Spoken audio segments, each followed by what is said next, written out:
Welcome back, gentle listener, to another episode of Dr. Schwartz and Mr. Power. Today, we'll be talking about strength training for youth and adolescents. I'm your host, the man who's the very definition of nominative determinism, Mr. Alex Power. As usual, I'll be joined by my co-host, Dr. Alex Schwartz. How's it going? Pretty good. You? Not bad. Good holidays. Ate lots of pastries, did some drinking, ate too much. Yep. Can't complain. Me too. And my scale is letting me know that. Your scale's broken, if anyone asks. All right.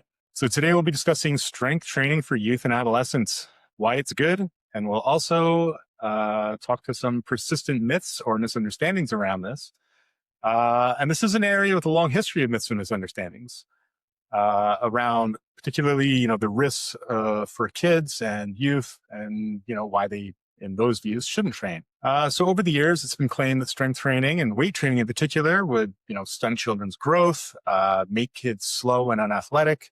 I've heard that one for adults too, and result in a high injury rate. So not to spoil the plot, but none of these things are true. We're going to go into that, but don't tune out just yet. If, the conclusion there is enough for you. I suppose you could, but please don't. Not only will we be discussing why none of these things are true, but also we'll discuss how some of them are in fact the opposite. Finally, we'll go into some guidance on getting youth into strength training, how this transitions into training that's more adult-like for adolescents. Hopefully that's all really helpful for you. Before we get started, remember to like, link, subscribe, all the things. Maybe you could even spam a friend with our podcasts or our shorts. Consider, just like going to work and putting other people's computers, tuning them to our channel. That's always a good move. We also do online coaching, consulting, webinars, or if you just want to give us a call and chat, we'd be glad to charge you money for that too. So you ready? Yeah, I'm ready. I'm always ready to take money from people. Awesome. Were you born ready? I was born ready. Awesome. Let's do this. Okay. So before we get started, I think we should do just a couple of short definitions. So by youth in this context, and this is by no means a scientific or validated definition. Youth is what we're going to use for pre-adolescent or prepubescent. So kids who haven't hit puberty yet. And then adolescent is how we're going to describe kids who have hit puberty. And these are, it's not as though there's an instantaneous switch where you transition from one to the other. But it's about as discrete as life cycles get for people. All right. So before we get into it, let's put some of the more common concerns to rest. And this is where we go through the myths and misconceptions around strength training for youth. Some of these are pretty old, and they've been around a while, and they're sort of like zombie concerns. They just won't die. And I think, so what would you think is the biggest one, Schwartz? Always stunted growth, that they're going to make you short. Yeah. This one kills me because it has been around forever. And I, before doing a bit of research on this episode, it was one, because I haven't heard it in a little while, but it seems to be alive and well on the internet. It's something people are still talking about. It's something people are still concerned about. And so, let's get right into that one first, because it's also demonstrably, patently false. And so I guess the where this came from, I'm not really sure. And I'm not sure I believe the explanation. People have always said that it was around, the concern around damage to the growth plates and the bones would cause, bones to stop growing essentially. And so effectively stunting the growth of the youth. I don't know where it first came about, but that seems to be the concern here. So to get into where this concern comes from and why it's untrue, we need to first very briefly discuss how bones grow. So in youth and adolescence, the bone, if you think of a long bone, like your humerus, your upper arm bone, you've got a long sort of branch-like shaft, and on the end there's these two heads, and those are the parts that articulate with other bones. Where they meet, there's an area called the growth plate or the epiphyseal plate. And so this is an area that doesn't really mineralize or get really hard until you're done growing, usually in the late teens or early 20s, depending on when you enter puberty and when you stop growing. And so this area remains kind of soft, and there's lots of cell growth going on there, and it's more like cartilage or stiff connective tissue than bone. So if you damage this, let's say, you suffer a break, like we're talking serious damage. So you're skiing, or you fall off a bike, or you're in a car accident, and there's like a major break to this area that crosses the epiphyseal plate. In repairing that injury, the body will sometimes, it'll mineralize that, and the plate will essentially stop growing. This isn't super common, and it's not a trivial thing, right? Like, it's not the kind of thing that, oh, I strained my ankle, now my, tibia is going to stop growing. It's not like that. We're talking like breaks that cross this point, that can cause bones to stop growing. And it's serious when it happens, but it's not something that happens, trivially. And So like you said, it's not something that happens very frequently either. No, I mean, I can't think of a single person I've ever known who's had this happen, right? Like, in my whole life, not people I've known casually. I knew a guy, I guess we were in grade 4, sort of like a childhood friend who I still talk to, and he broke his femur skiing. So, his upper thigh bone, it's set wrong, and they had to re-break it on the poor kid. Like, he had to go to the hospital, and they re-broke it so they could set it properly, and he still didn't have any issues with that. So to this day, legs are in fact the same way. So, I mean, I can appreciate why parents are concerned about this and why you might want to exercise the precautionary principle, because if you heard this and didn't understand it, I mean, it's kind of a scary prospect, right? So what actually happens, because, lifting weights or strength training or any vigorous exercise does put strain on bones. And strain in this context is where there's a certain amount of like flexion, like you load the weight, or you load the bone by jumping or picking something up or running or whatever it is. And this actually causes a minor deformation in the bone. And this is normal and good. And this actually is a signal that your bone uses to lay down more mineralized material and strengthen the bone long term. So, what we know now is that this actually strengthens the bone. This sort of strain loading doesn't bend the bone. It doesn't damage the plate. It actually just strengthens it and reinforces bone growth. So if anything, it improves bone growth. Part of the important adaptive process of strength training. Why we need, it's not just muscles. Exactly. Yeah. No, it's one of the intended effects. So, I sort of wonder, get your thoughts on this.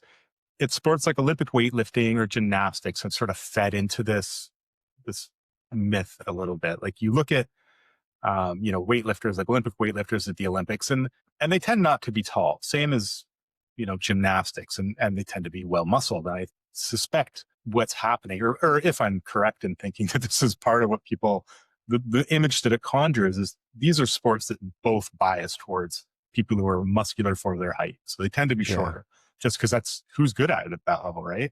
I don't know. What do you think?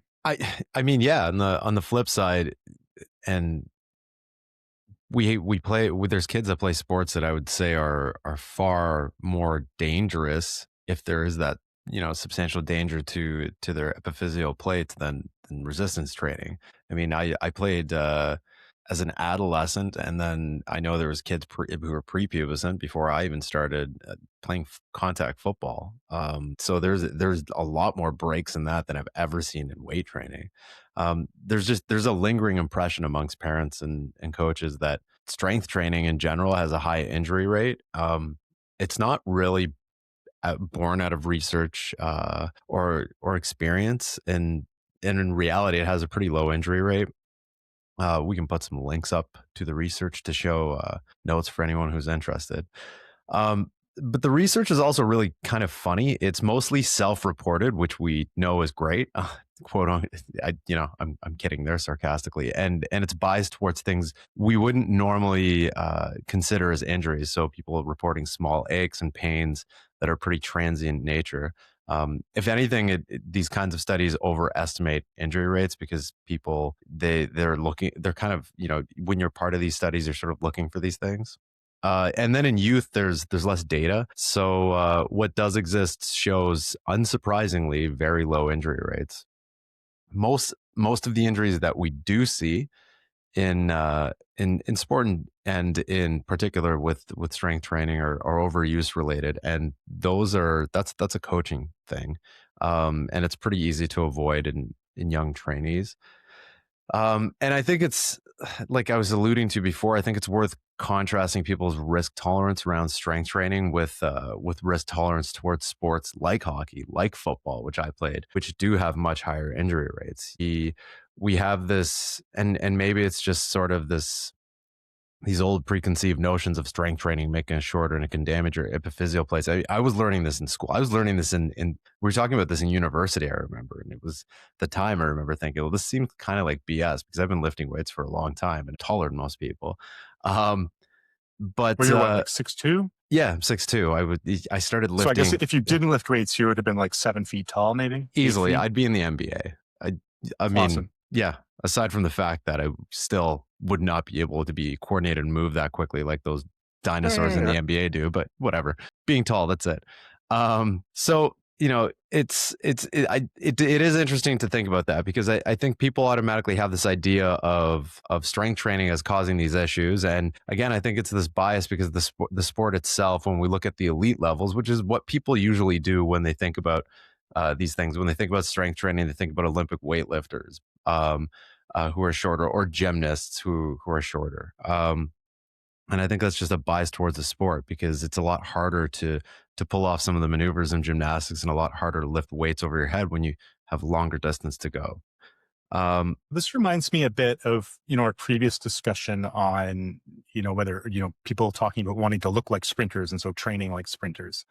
Um, and, for every, top level sprinter you see on TV who's, ripped up and lean and muscular, there's like 100,000 kids who trained like sprinters and just weren't that good. And they didn't look like that. And the same thing holds true for sports like Olympic weightlifting or gymnastics. Like, when my daughter was younger, I put her in gymnastics, and she was, I mean, she's a tall kid, right? Like, she ended up being about, 5'8" and like 56 kilos. So, tall, slender kid. But, when she was younger in gymnastics, she was, kids thought she was in the wrong group. The other kids, would ask her, well, why aren't you in the older kid group? And, she was the same age. She's just not built for gymnastics. And, she had fun at it, but it was clear pretty early on that she wasn't going to be this, compact, flipping machine. She's built more like a 400-meter runner. And so, there's lots of kids like that in lots of sports, and, that don't fit the, I guess, archetype of what's high performance in those sports.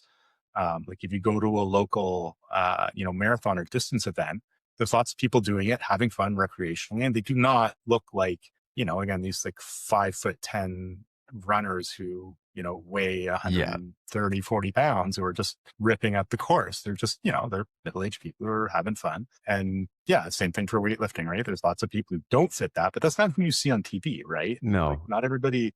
Yeah. And it's funny all because end up short.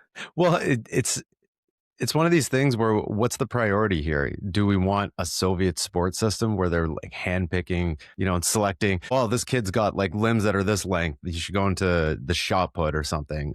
Or do we want something that is inclusive of people being physically active so that they can just be stronger, faster, and healthier adults?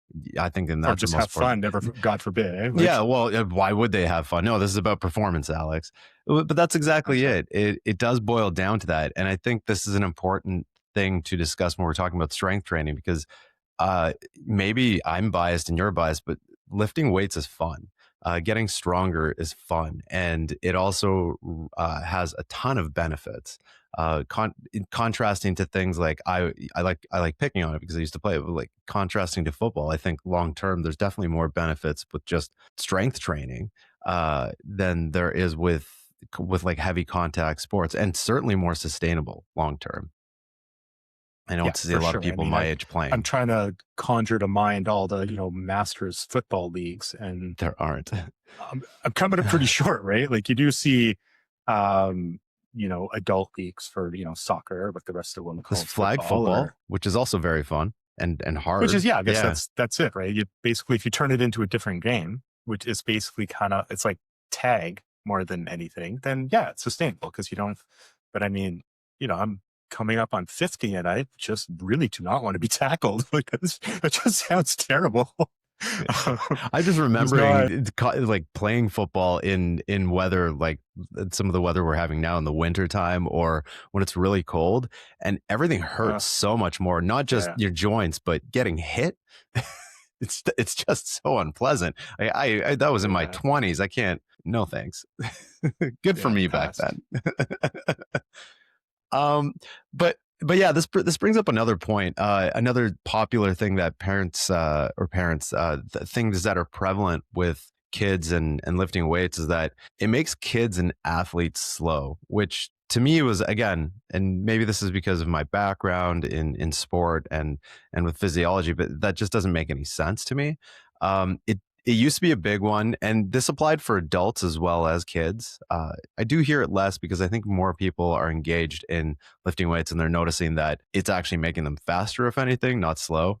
But it's not true. Basically, every athlete now strength trains. I was talking with my partner. She used to be she was an elite soccer player, and um, it was rare for them to do strength training, which to me is kind of strange. But it wasn't that long ago, and even at the higher leagues where she was playing varsity, she played in English Premier League as well, and they weren't really doing strength training for women, anyways. But now, even with soccer, where people wouldn't typically, I guess, at the time associate what the benefits of strength training would be for soccer players, they're all doing it, every sport.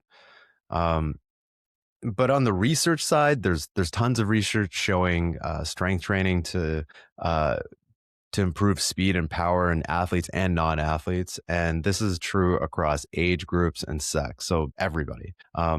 It's hard to know where to begin in this one, and it is pretty much a settled issue. But we'll also put links in the show notes as well. But specifically with youth, strength and power output increases, but hypertrophy not so much. So there's a lot of other factors that come into play with hypertrophy that go beyond just lifting weights that are heavier and heavier.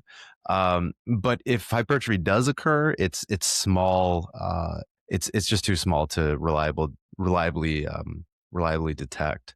I think there's some hypertrophy, but the relative change is pretty difficult to measure, and it's not like there's been a ton of research on this, anyways. And if anything, I mean, fundamentally, it doesn't really matter that much. They're gaining a little bit of muscle, and they're getting stronger. I think that's all just positive. I suspect, and again, I'm like, again, definitely speculating on this, that there is some hypertrophy, and if not much hypertrophy, I think there's likely some remodeling of the muscles. Like if you were to, take biopsies of these kids, I would expect that the quality of muscle improves. Again, hard to detect. In a way, not important. No, We do particularly with know adolescents, because then you don't know if it's just because of the growth that they would see anyways through puberty, right? Well, I mean, in adolescence, we know for sure, right? Like, Yeah. it'll definitely help with hypertrophy. But like before kids are like into puberty and you get this, hormone associated muscle growth, it seems like if there is a hypertrophy effect, it's pretty trivial. But there's still measured improvements in, strength, coordination, and a reduction in injury rates. Like that's something that you still see in, pre-adolescence and youth with strength training, which is again running, directly contrary to the concerns. People are concerned about injury rates with kids, and even in kids, you see the opposite. You see that injury rates are reduced with strength training. Well, in All right, so long why don't you talk a little bit about? Oh, go ahead. Oh, sorry. And long term, I think it's also important to note that it will reduce their injury rates with even strength training. If they're getting coached properly when they're younger, they're not going to be maxing out on deadlifts at like 500-600 pounds, which would be something. They're learning how to do things.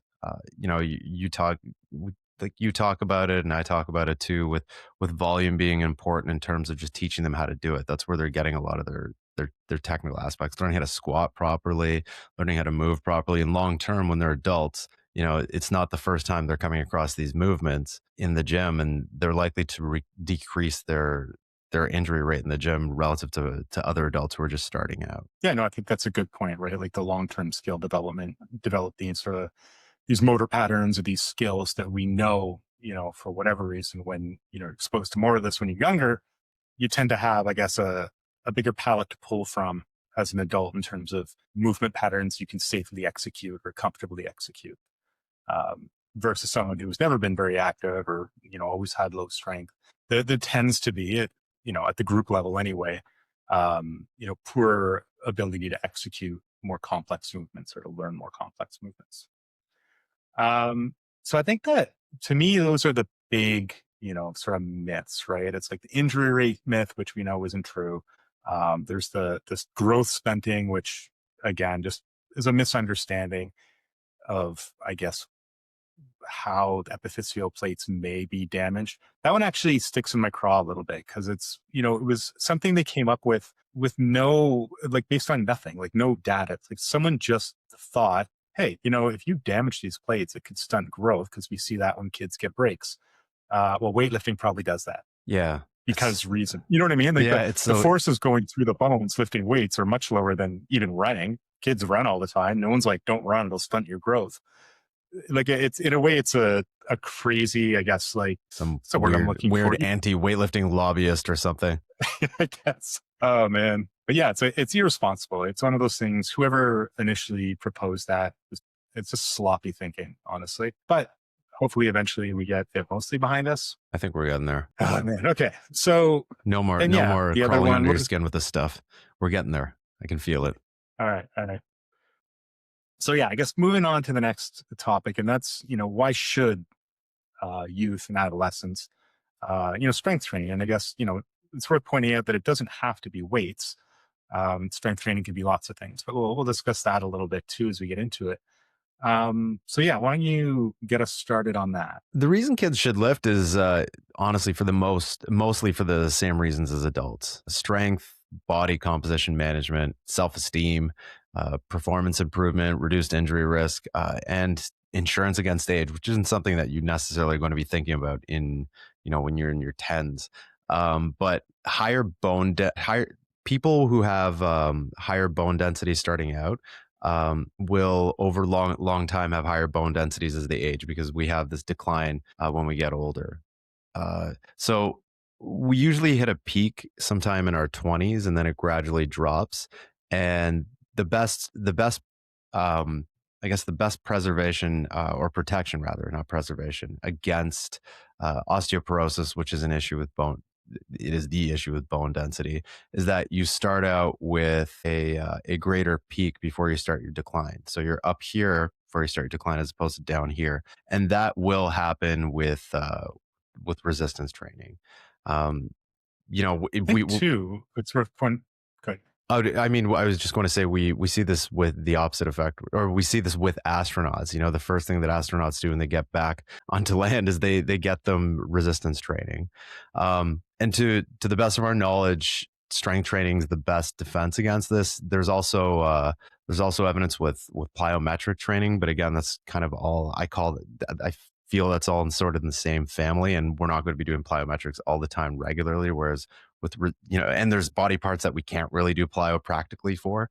Whereas with strength training, you can challenge your entire body. And again, strength training is a pretty broad term, right? It doesn't, it doesn't have to be weights. Weights are often the most versatile and I guess practical way of approaching it. But it doesn't have to be that. And to sort of back up a tiny bit to what you're saying about bone mineral density and how, there's a peak usually in like your 20s, give or take. The same is true, or at least your peak potential for strength is also in your 20s. I know there's some argument, especially, people looking at data sets based on power lifters saying, that suggests that you can keep getting stronger sort of quite a bit older. But I think that it's a bit of a bias in that data because there's not a lot of people powerlifting in their early teens. Right. And there's more now, but historically there isn't. So it's a sport that tends to draw on an older crowd generally. And instead I would look to something like Olympic weightlifting, where there's a much longer history of youth being involved, right? And where you see your peak performances is in your 20s, like almost without fail. Sometimes it's early 20s, sometimes it's late 20s, but it's pretty strongly in your 20s. Then there's a gradual, and if you stay active, the decline in strength is slow. Like it's not like there's this precipitous drop off at 30. And in fact, if you stay active, the decrease in strength is very slow. And you see, some people in their 40s and 50s doing, very impressive lifts, especially just the straight strength stuff, because speed is something that seems to drop off a little more quickly. But, again, and there's a lot of interest now in, the effects of strength on your health span and your ability to stay mobile as you age. And this is good, but for a lot of people, they're already starting on the wrong side of this. Like if you're starting into strength training at 55, it's excellent. You definitely should. And it is absolutely the best course of action. but it's going to be harder than had you, achieved a high level of strength in your 20s and then maintained it until your 50s. You'd be looking at a very different, I think, trajectory in terms of the expectations for your strengths into your, later decades. Mm-hmm. So, I mean, I think that's something that's going to start getting more attention, this notion of a peak strength potential and how that can affect, your long-term strength potential and ultimately, your quality of life in, your 70s, 80s, and if you're lucky, your 90s. Yeah. So, all right. So for the youth then, so this prepubescent, potential strength trainee, what do you got to say about that? What are you thinking? The first thing, fun. The point is to just make something that they're going to want to stick with long term. Lifelong habits and all that. And if it's fun, they're going to stick with it. If you turn it into the militant chore, then they're not going to want to stick around with it. Another thing, as we alluded to earlier, technique. Kids are usually just happy to get better at executing something. They've hopefully not had their expectations skewed by images on social media or whatever yet. So technically, that's the fact that they can just perform a skill is great. I try to get my little one to just do squats and push-ups and chin-ups. I help him a little bit, but it's just I've seen him get technically better. I bought him these like fake little foam barbell, and it's pretty fun. It's really I love cute. this. Yeah. I love this. If they had those when my daughter was young, I definitely would have got them. But I've never seen anything like that until, the past like 5-6 years. But Yeah, anyway, it's forever staying in my those are gym. great. Doesn't matter. I don't care how old he gets. Yeah. Higher volume, Good. higher volume versus maximal intensity. I don't think there's really a need for regularly maxing out kids' lifts, but I also don't think that people should be too worried about kids doing some max lifts. Again, going back to other sports, we don't really worry about this with other sports or exercises, like kids going as fast as they can or as hard as they can. And incidentally, most kids just aren't that great at max effort movements anyways. So there should be a big emphasis on movement skill. And the movement skill is a great setup for adolescents.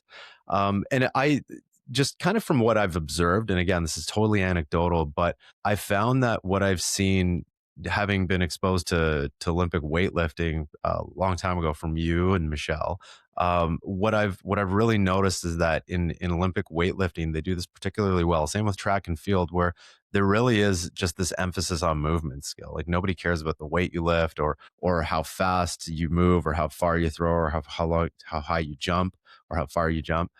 It really is just about getting the movement right, getting the skill right, and really encouraging that, and rewarding it. That seems to be a great setup for adolescents where they're going to start seeing leaps and bounds of performance. And that being said, maybe Power, you could give some specific examples of how as a coach or a parent, one might introduce strength training or program training, since this is something that you do. Yeah, sure.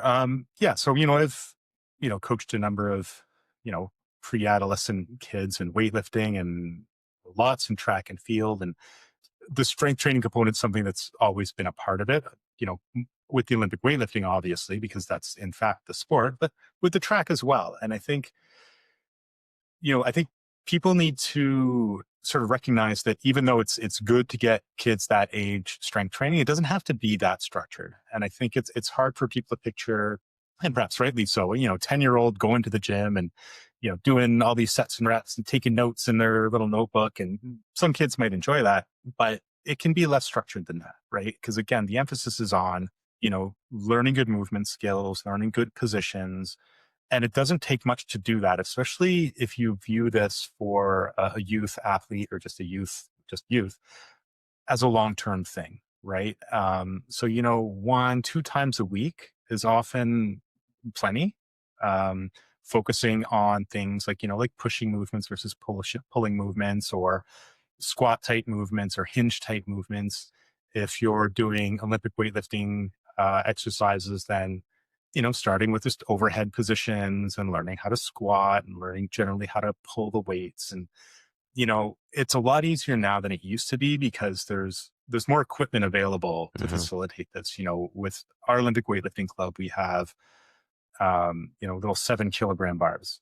And it's like a barbell, but it's aluminum, and it weighs like 15 pounds. Which I haven't had a kid come in, and we don't really have that many kids under 12, just because of just the logistics of having kids in our space. But no one's had trouble lifting that weight. And of course, there's now those big plastic bumper plates. And they're the same size as uh, a standard size Olympic plate, but they weigh 2.5 kilograms. In the past, we've made plates out of a piece of plywood. You just get a hole Yeah. saw and drill it in the Yeah. center of where the plate goes through, and it does the trick. Similarly, starting a very light bar, or even, I actually don't love the broomsticks. We can discuss that another time. Maybe I think they're they have no weight to them that matters, and it changes, especially ballistic movements, how they feel. People often really struggle finding positions when the thing's too light. And I know a lot of coaches like to, and I think this is performative as much as anything. We're like, oh, if you can't do it with the broomstick, you can't do it with a bar. And that's nonsense. It actually takes longer to learn to do it with an implement with no weight, because it changes how you do it. Yeah, you can't feel it. You can do it anyway and get over your head with an empty bar. So, it's logistically with equipment now, it's easier to do, right? You've got this light equipment that's suitable for either very weak athletes or kids. Again, 1 or 2 times a week is usually more than enough. Higher repetitions versus lower repetitions. So, looking at ranging from 5 to 12 repetitions, which, for something like Olympic weightlifting is actually higher repetitions. And again, we're just trying to get them practice doing the thing, right? Like they're doing it. They don't need to max out. If you're doing, higher reps, they'll definitely get stronger on that. And the same holds for adults. Similarly with, or I guess before moving on, often too, 3-4 exercises per session is lots. They don't need to be there a long time. You're just trying to, you do a few sets of squats, you do a few sets of some sort of overhead press or a row, you do a few sets of, an Olympic lift or some sort of, balance exercise, and you're good. That's all they need. Because you take that and you think, okay, over the course of a few years, you end up with quite a bit of experience. Similarly, and we talked about this before, it doesn't have to be weights. There's lots of good, jumping and plyometric exercises. Track and field is really good at this. They have an extensive breadth of exercises. Any track and field coach can just give you skips and jumps and body weight calisthenic type exercises all day long. Likewise, gymnastics, they're great at this.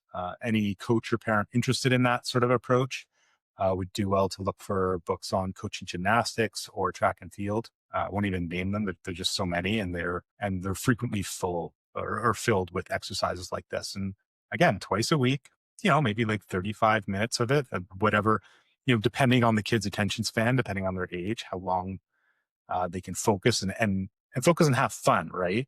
Like you can make them do it longer, but make it short. Have them enjoy themselves. That's really important. All right. So I think that's, enough for people to start, to give them somewhere to, or a bit of guidance on how to get, prepubescent kid interested in lifting or strength training, how to approach it, short sessions, just a couple times a week, focusing on skills, focusing on good movement patterns, focusing on technique, and like really focusing on having fun. So with that in mind, as these kids transition to adolescence, so they're starting to grow a little faster. They're starting to put a little bit of weight on, as happens. What do you think? How do you manage that transition? In terms of physical development, not as it's related to age, but entry into puberty. Well, I think it is really important for kids to be lifting weights and doing strength training as they're entering puberty and going through puberty. It can help their physical development. I mean, self-esteem is really a big one. And there is an interesting tie-in here with our first episode where we discussed how childhood obesity can disrupt puberty, delaying in boys and accelerating it in girls. And I think, getting kids involved in strength training is a really good way to sort of mitigate that. I will say one thing, as a kid that was overweight myself, one of the cool ways to get kids that are overweight physically active, it worked for me, and it's worked for a lot of other kids when I was coaching youth football with linemen. They, a lot of them, because they're bigger and they've been moving around a lot of weight, by nature, a lot of them can be a little bit stronger than their peers. And so when you get them to start lifting weights and they all of a sudden start seeing that, like, oh, I can do this, I can lift these heavier weights and I'm a bit stronger, it really is a motivating factor. That's not something that can be measured necessarily, but for me, it helped me with my self-esteem as a kid. And I've seen it work with other kids. I don't, that's just, again, that's anecdotal. But once kids start really getting headlong into puberty, the weights are going to tend to increase fairly quickly, but it's not going to be at this mythological rate some people seem to claim. Uh, I tend to believe that long term development of work capacity and technique should still be the priority here. Don't get me wrong, kids can still push hard and heavy, or adolescents rather, not kids, teens. But I think a long term development model should still be the approach here. And really roughly, you can track this with volume load. This can be compared year to year. I like this, but it's not actually that easy, or at least it requires effort and organization. And for the most part, I remember being a teenager and trying to track things, and it was on paper at the time. Now that people have apps, all these fancy things that can measure things and give you, but I mean, trying to find training books from a year ago would have been impossible. Um, Maybe Power, you could give some specific examples of how training starts to differ with pre-adolescence training as puberty ramps up. Yeah, sure. And first, I'd go back to what you were saying about, this being, or, strength training being something that perhaps paradoxically, kids with overweight tend to perform a little bit better at. I think you can look at that from the other side too. And, even if they aren't necessarily better at it, being the kid who's always finishing last in the race or who can never outrun other kids, it makes for, I mean, it's kind of demoralizing, right? And it makes for a tough entry point. Like, should they be running more and doing games like that more? Sure. But if that's the only thing they do and they hate it because it makes them feel bad, strength training can be a way to get them more active and to bridge that gap, I guess, to where they're able to, um, more effectively participate in things that require them moving their own body around, more quickly. And it's just, yeah, they come in and nobody cares if they're, running across the room fast. If they're lifting something up and they get positive feedback for that, I think it can be really, I think it can be really positive. And I know I cannot remember the name of the researcher at the moment. There's a researcher in the UK, and she's doing work on this where they're looking at the psychological effects of strength training on youth and adolescents with overweight and obesity. Hmm. See if I can find that and post it in the show notes. It's You just reminded me of it, and I'm just drawing a blank. But and it was a lot of what you were saying. There's something these kids are often they do really well at, and they feel good about themselves, and it encourages them to participate in things that they would previously had been too uncomfortable to try. And I think that's really valuable. Hmm. To go back to your question about, how does training change specifically when going from, prepubescent youth to an adolescent who's, got the hormones going and starting to hit their peak growth velocity, as they say in the business. So it's a little bit harder to answer because as they become more like adults, the goal of, or, what they're doing is going to start, gradually reflecting their goals more and more. Right. And I think pretty much everyone should do some sort of strength training throughout their life. But as you start getting into, puberty, adolescence, the kind of strength training that I would undertake with an Olympic weightlifter would be a lot different, or would start to become more and more different than, say, a soccer player or a cross country skier, or um, yeah, versus a weightlifter, right? Like, where you're going to see this in strength sports, just sort of ever increasing emphasis on volume load and Hmm. intensity. Um, for something like a team sport, you would see that, but it would just be less. The total volume load would be less, and the emphasis on developing that strength would be less. But the trend overall looks more and more like how you would train an adult. That's the takeaway, right? So as they enter puberty, the relative intensity, so the closeness of their average lifting to their theoretical one repetition maximum tends to be low. Um, as they, progress through puberty, 4 or 5 years into puberty, really the training should look a lot like adult training. I wouldn't totally abandon the notion of, or I wouldn't abandon at all the notion of, long-term athletic development, with a emphasis on, assuming we're training athletes or anyone actually, you know what? I don't actually see a real difference. Like the end result's different, but the goal should be to improve your fitness for as long as you can until you hit that stage in your life where, you're trying to maintain or I guess stave decline, which sounds terrible, but at some point, you sort of just come to terms with, I Yeah. guess. Maybe we should do an episode about that one day. Like, how do you, like for you and I, how does your motivation change as you know that you'll never hit another personal best, because that does happen. You just And there's a lot you of, hurt I me. think, I well, don't there's a know if lot of I'm shitty talk. mentally prepared for that episode. No, that's I'm sure you're yeah. okay. So, okay, before I go on, so I had this notion of, there's a lot of, I guess, memes and talk and just with these aphorisms that are disguised as encouragement, but are actually super discouraging. Like, always push to make progress. Yeah. I mean, it sounds nice and it's, I guess, mostly meant to be encouraging, but it's also not true. Like if you started off, fit as a youth and you took training seriously and you worked really hard up through your 20s, that's about as good as it's going to be. Mm-hmm. Right. Like you're not going to keep progressing after that for the most part. You can maintain it. You can, decline more slowly, but there's a point, whether it's in your 20s, early 30s or whenever, where you're not going to get better anymore. And in fact, you will, your lifts will go down, your work capacity goes down. It's not fast, but you find yourself looking back to like 5, 10 years ago and you're like, yeah, no, I'm not able to do that anymore. And that's, it's a different mindset. It takes a little, I guess, of effort to come to terms with it. So yeah, the transition to adolescent training really is a transition to training more and more like an adult. That's what it comes down to, and you have to manage it, I guess, sort of gradually. There's be a gradual increase in volume load, gradually more, I guess, stricter with technique, a push towards higher intensity training, and that's really it, right? Like it's the adolescent training. I think is less complicated than people think, especially if they're coming out of pre-adolescence with some experience with weights. It's an exciting time to train because the weights, the strength does tend to grow about as quickly as it's ever going to grow if you start young.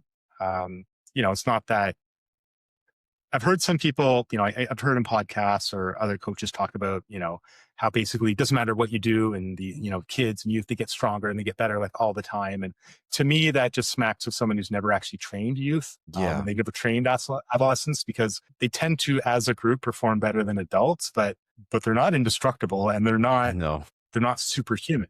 They do get tired. They do get beat up. They do get, aches and pains sometimes. And they're not, it's not supernatural levels of progress. It's better than me now, but yeah, but they're not so made if of you hear people saying, adamantium and yeah. yeah. Yeah. I mean, so if someone is telling you, oh, it doesn't matter to you kids, they just get better and better. Like this person doesn't actually have a lot of experience. They can get injured too. It's just, yeah, no, they Yeah, can very work. easily. Kids have, yeah, and they get overuse injuries. They can get, REDS, the relative energy deficiency in sports. They can get like sort of burnt out. They can have catastrophic injuries. They can hit plateaus. They can struggle to make progress. And some kids are never going to be making the rapid progress you expect from teenagers. They're also there's a fair bit of variance in their performance and their abilities, right? Like they're different, just like adults. All right. So any like last thoughts on that? Like anything you think we missed? No, generally speaking, strength training is great for kids and for adolescents, and we should encourage it, and we should teach them how to do it so that they have a skill that sticks with them for the rest of their life, and a really important one. Yeah, and I think, and now it's more accessible than ever, right? Like there's more gyms that'll allow you to bring, younger teenagers into the gym if they're supervised. I've seen classes for youth strength training sometimes at, CrossFit type gyms, or again, Olympic weightlifting is good for this because there's a longer history of, because it's a sport, not just fitness activities. You're going to be a sport, you're going to need a youth development program. And so that's something that's a lot more Olympic weightlifting clubs have in place.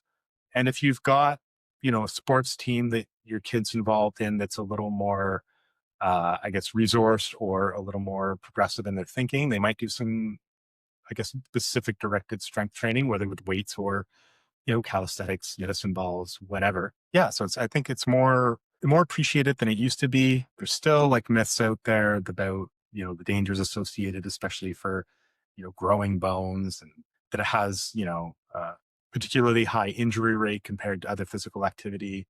Um, but I think overall, it's in a good place as, going forward. It seems that there's more of an appetite for it and a better appreciation of it. Can we All say right. the So I world's guess to a wrap better up, place than when we were younger then? Can we say that? I'm just going to ignore that comment. All right. So, Specifically for strength and training. conclusion. Yes. Yes.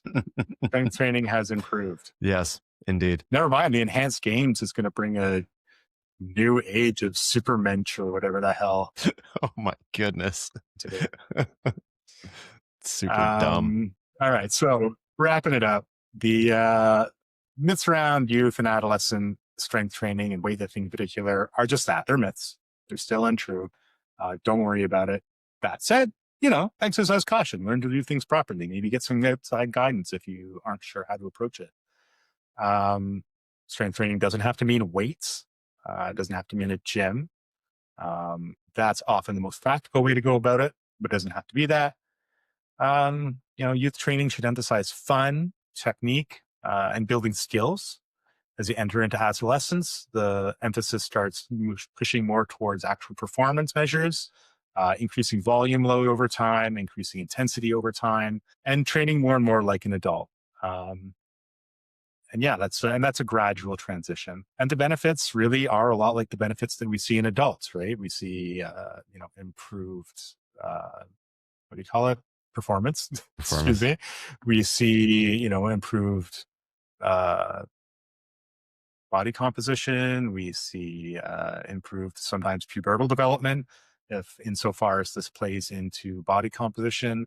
And yeah, we see improved self-esteem and lifespan and health span. So these are all really good things, I think, for something we all want for our kids, or for those that we're charged with, if you're a coach. Mm-hmm. So I guess if that's the end, we'll remind you to, take our link and print it off and put it on power lines in your neighborhood, on lamp posts, maybe do some graffiti for Praxis Strength and Nutrition. Or if you prefer, you can, spam your friends with episodes of Dr. Schwartz and Mr. Power, whatever it takes. We need it. We love you and we need your support. All right. Signing off. Later.